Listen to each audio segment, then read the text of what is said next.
अब बीजेपी की A, B, C, D, E, F A to Z जो भी टीमें हैं या जो बीजेपी के IT सेल हैं, अब केवल उनका काम बिहार में ही है। चुनाव नजदीक है और यह डराने का प्रयास किया जा रहा है। लगातार राष्ट्रीय जनता दल हमेशा से कानून और न्याय पर भरोसा रखती है। गलत किया है तो उनके पीछे लोग लगा ही है। गलत नहीं किए होते, अगर साधु संत रहते तो कहाँ कोई लगता। ये जो दोषारोपण है उन लोगों पर, ये कब का है? चुनाव के नजदीक का तो नहीं है, ये उनके कार्यकाल का है। बिहार में चुनावी साल में प्रवर्तन निदेशालय की गतिविधि राज्य में बढ़ती नजर आ रही है। नौकरी के बदले जमीन मामले में प्रवर्तन निदेशालय ने राष्ट्रीय जनता दल के अध्यक्ष लालू प्रसाद यादव से पूछताछ के लिए नोटिस जारी किया। नोटिस जारी होने के बाद राज्य में राजनीति शुरू हुई, जिसमें आरोप प्रत्यारोप का दौर शुरू हुआ, जहां भाजपा की सहयोगी दल जनता दल यूनाइटेड का कहना है कि यह मामला बहुत पहले का है, तो वहीं राजद का कहना है कि यह चुनाव से पहले वोट बैंक की राजनीति की जा रही है।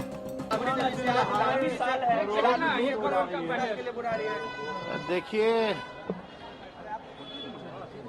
जब दिल्ली का चुनाव खत्म हुआ उसके बाद भी आप सब लोगों ने ये सवाल पूछा था। हमने क्या बोला? अब बीजेपी की A, B, C, D, E, F A to Z जो भी टीमें हैं या जो बीजेपी के IT सेल हैं, अब केवल उनका काम बिहार में ही है। हम लोगों को कोई फर्क पड़ने वाला थोड़ी है। कोई आए जाए ठीक है, एक कानूनी एक व्यवस्था है, उस कानूनी व्यवस्था का हम सब लोग पालन करने वाले लोग हैं। बुलाता है हम लोग जाते हैं, लेकिन होना कुछ थोड़ी है। आप तो स्वाभाविक है ना। अगर हम राजनीति में नहीं होते तो मेरे पे एक केस होता क्या? कोई मुकदमा नहीं होता। हम राजनीति में हैं, इसलिए पॉलिटिकल वेंडेटा के हिसाब से, राजनीतिक षड्यंत्र के हिसाब से मुकदमाएं जो हैं वो की जा रही हैं, और इससे हम लोगों को फर्क पड़ने वाला नहीं। ये तो एक बार आप लोगों की तो गिनती भी भूल गए होंगे कि कितना बार हमको, कितने बार लालू जी को, कितने बार मेरी माँ को ईडी और सीबीआई ने बुलाया होगा या इनकम टैक्स ने बुलाया होगा। किसी को याद भी है? तो जब बुलाएगा तो जाएंगे, कानून का पालन करते हैं। ये लोग घबराए वाले लोग हैं, घबराते रहे। डर है, भय है। अब जिसका डर है, भय है, लेकिन ये कुछ भी करे, जितना ये लोग संवैधानिक संस्थाओं का दुरुपयोग करेंगे या कितना भी हम लोगों को उनके सोच के हिसाब से ये तंग करने का प्रयास करेंगे, उतना ही हम मजबूत होंगे और उतनी ही मजबूती के साथ इस बार बिहार में सरकार बनाएंगे।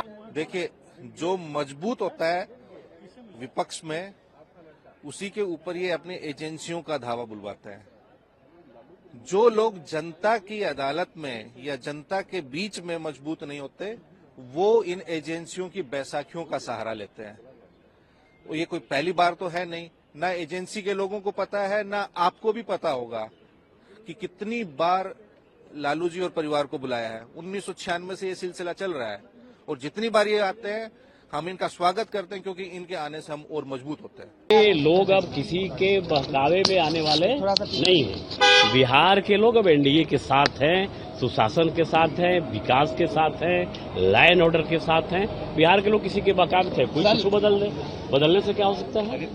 ऐसा कोई प्रयोग काम करने वाला नहीं। दलित, आज दलित याद आ गया, क्या कर रहे थे इतना दिन से? दलितों के लिए जो एनडीए की सरकार ने किया है उसको तो जरा बताएं। सिर्फ आदमी बदल देने से कुछ होने वाला नहीं है। दलित को भी लगता है कि अगर मेरा सौभाग्य है, मेरा कुछ भाग्य बन सकता है, मेरा भविष्य उज्जवल हो सकता है, वो एनडीए की सरकार। देखिए, चुनाव नजदीक है और यह डराने का प्रयास किया जा रहा है। लगातार राष्ट्रीय जनता दल हमेशा से कानून और न्याय पर भरोसा रखती है, और जिस प्रकार से बिहार में तेजस्वी प्रसाद यादव की लोकप्रियता और स्वीकार्यता बढ़ी है, इससे भारतीय जनता पार्टी में एक बेचैनी है, और पूरी तरह से आरएसएस और भारतीय जनता पार्टी जो पिछले 20 सालों से बिहार में राज कर रहे हैं, डबल इंजन की सरकार है। सुशासन के नाम पर बिहार में इतना अपराध, भ्रष्टाचार इस तमाम मोर्चे पर फैल है और पूरी तरह से यह आने वाला जो समय है, तेजस्वी प्रसाद यादव जो नौजवानों, युवाओं और मुद्दे की बात करते हैं, तो भारतीय जनता पार्टी घबरा गई है और घबराने के बाद लगातार सीबीआई, इनकम टैक्स का चुनाव अब आया है, लगातार इनका आना जाना रहेगा। ईडी अपनी पूछताछ कर रही है और पूछताछ करके सही निर्णय तक पहुंचेगी और कोई मामला नहीं है जो हमेशा वो बार बार केंद्र सरकार को बदनाम करने का काम करते हैं। गलत किए हैं तो उनके पीछे लोग लगा ही है, गलत नहीं किए होते अगर साधु संत रहते तो कहाँ कोई लगता। लेकिन सर राबड़ी देवी कह रही हैं कि जब भी इलेक्शन आता है तो अब तो ये ईडी, सीबीआई, आईटी सब एक्टिवेट हो जाएंगे। देखिए उन लोगों का यही कहना है, बाकी कुछ तो बचा नहीं है उन लोगों के पास। पब्लिक के पास जाने का कोई रास्ता नहीं है उनके पास। जब उनको मौका मिला था 1990 से लेकर 2005 तक, तो बिहार में जंगल राज कायम किया गया था। जो जिसके पास विभाग रहा, जितना इच्छा किया उतना लूटा। आज अगर सत्ता नहीं बिहार की जनता दे रही है तो उसमें एनडीए गठबंधन की क्या दोष है? वोट तो जनता करती है। जनता के बीच में जाए कि हम गलत नहीं किए हैं। प्रताप यादव से भी पूछताछ हुई थी, क्या कहना है सर? नहीं, वो मामला तो एक है ही, वो मामला तो उठाई हुआ है, शिकायतें आई थी तो पहले भी कोर्ट ने भी इसका संज्ञान लिया हुआ है। उसी का कुछ विस्तार में हो रहा होगा कि और इंक्वायरी आई होगी तो उसमें विस्तार चल रहा होगा। अगर कुछ मामला मिलेगा कार्रवाई होगी, नहीं मिलेगा तो फिर कोई दिक्कत नहीं है। और अंत में न्यायालय है ही, न्यायालय पर तो पूरे देश को, सबको भरोसा है। मुझे पूरा विश्वास है कि जो भी सही होंगे, क्योंकि ये मामला कोई आज का नया चीज़ नहीं है, ये बहुत पहले का मामला है। इंतजार करके देखना पड़ेगा क्या निकलता है। लेकिन सर राबड़ी जी का कहना है कि चूंकि अब चुनाव नजदीक आ रहा है तो चुनाव नजदीक आते ही ईडी, सीबीआई, इनकम टैक्स सब एक्टिवेट हो जाते हैं। ये जो दोषारोपण है उन लोगों पर, ये कब का है? चुनाव के नजदीक का तो नहीं है, ये उनके कार्यकाल का है।